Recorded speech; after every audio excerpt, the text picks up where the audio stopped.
Welcome to episode 2 of the How Good Is Your Overwatch League team series. This episode is going to feature the Dallas Fuel. Let's recap and evaluate their offseason to get a better idea of what they're capable of heading into Season 4. If you want a full explanation of how this series works, make sure to check out the video I did on the Shock through the link in the description. I know how excited my Dallas fans are for this, so let's not waste any more time. It goes without saying that Dallas had one of the busiest off seasons out of any team. They literally changed the entire makeup and structure of their roster. Let's begin with who they got rid of. In the player department, everybody except for Doha was let go of. The most noticeable losses are of course Gamsu, Crimzo only got him Paintbrush since they were all starters.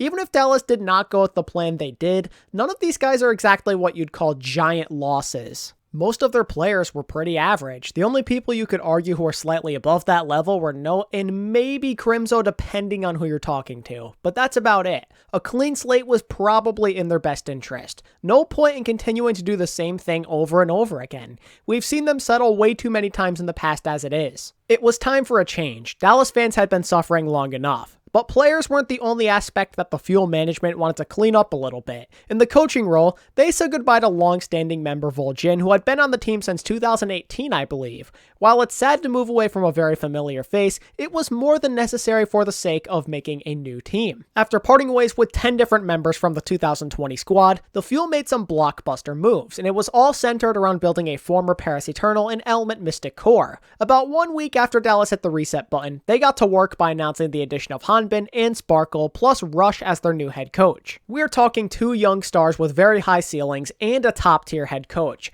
They collectively provide a lot of star power, but are also insane individually. Starting with Hanbin, he was in most people's eyes a top 5 or better off-tank in Season 3. Insanely strong player on Sigma and very good on D.Va and Zarya. One of my favorite things about Hanbin is that he's not afraid to take the initiative. He likes to keep his foot on the gas. He's a true carry. That's a fantastic step in the right direction for Dallas, considering that's something they've never really had at the off-tank position before. The best player they ever had was No, and he was nowhere near top tier. Consistency is something the Fuel have been craving for many years, and Hanbin should be able to help deliver that. Turning our attention to Sparkle, there's not much to say that hasn't already been said. He's one of the most explosive players the league has ever seen. He's a flex DPS extraordinaire. When he picks up characters that he has time to play as, he usually finds success with them historically. Right now, Dallas are attempting to have him pick up Tracer. Whether or not he can do it is going to be very interesting. More on that a bit later. So DPS has always been a struggle for this team historically, and Sparkle seems like a great solution to this long-lasting problem. Dallas fans should feel very excited to see how much this guy grows in his sophomore year. When it comes down to Rush, him joining the team was critical. Game-changing even. Coaching has been yet another problem throughout the history of this org. Every time they think they found their guy, things start to fall apart. Many teams who have found consistent success usually have a good coach to build their foundation. Now seems like the time for Dallas to follow in their footsteps. There's no guarantee that everything's going to work out, but I like their chances given how great Rush has been. Whether it be Element Mystic or Paris, teams led by Rush often show good results. He's a guy people enjoy playing for, and he's helped multiple teams improve noticeably. With Rush following many of his former players, we can be assured that they'll probably be playing near or at their maximum potential. Next, we have Fielder and Repel joining the team. The Dallas flex support situation gets heavily bolstered here. Fielder was literally a high-quality starter on high ping last year. That kind of speaks volumes on how crazy of a playmaker he could be in Season 4 now that he'll actually be in the United States.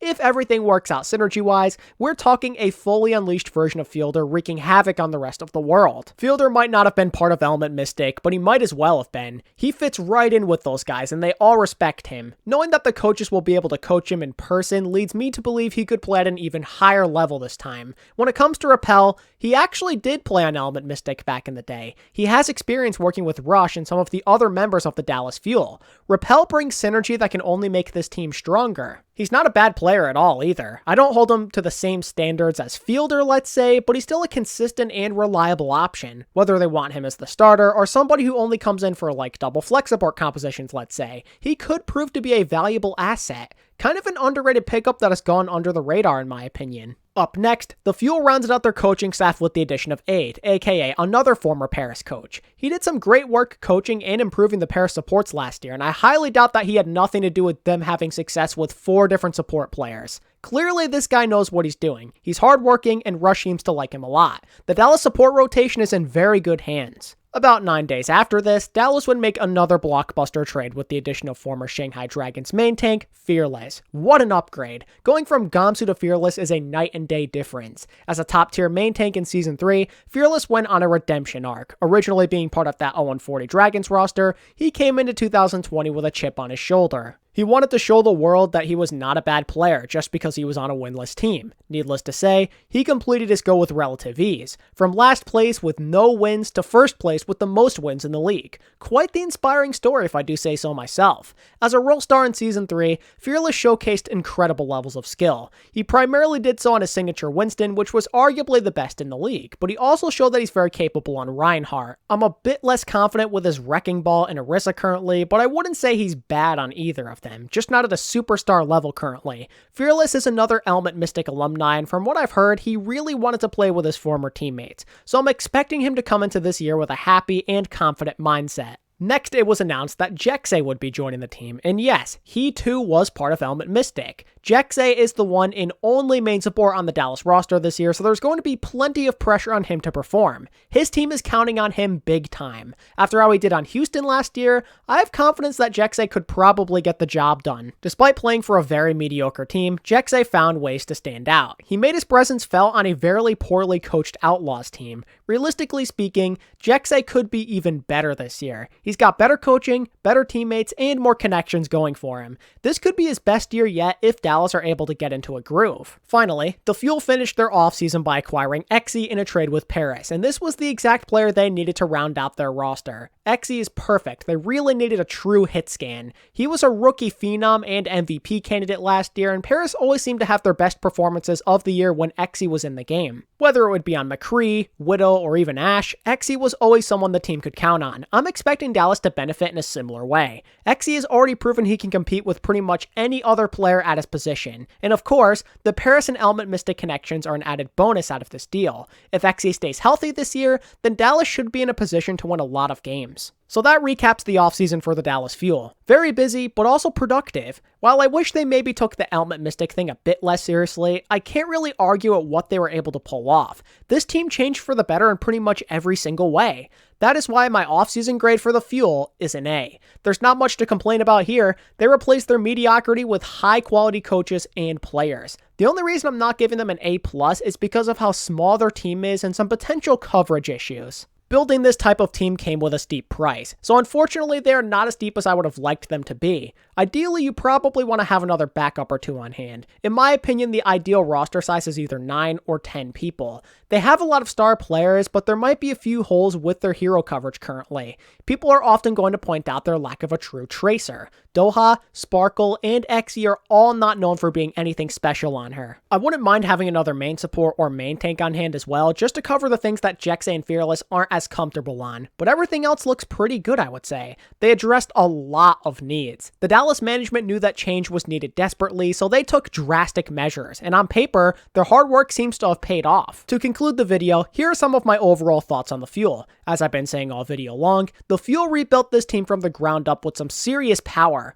From only a few playmakers to one at pretty much every single position. They have a core of great guys on their hands, many of which already have experience working together and enjoy each other's company. This Dallas team is going to have a very strong bond most likely, with multiple leadership figures to guide the rest of the pack. Their tank line, depending on the meta, could potentially be the best in the league. They have consistent supports who might be able to unleash their true potential now, and 3 very impactful DPS players to round out the mix. They're definitely up there as one of the bigger threats in North America if everything goes their way. The Fuel did a lot of good and not much bad. There's only a few concerns I really have right now. One is, of course, their lack of a tracer specialist. Usually, I really don't like to get on a team for just one character, but Tracer happens to be a staple in the meta right now. She's going to be relevant in scrims and quite possibly will still be in the meta by the time April comes around, subject to change of course. Given the amount of money that was spent on this team, it seems unlikely that another DPS player is going to be locked up anytime soon. So it's going to be on one of their 3 DPS players to improve on that character.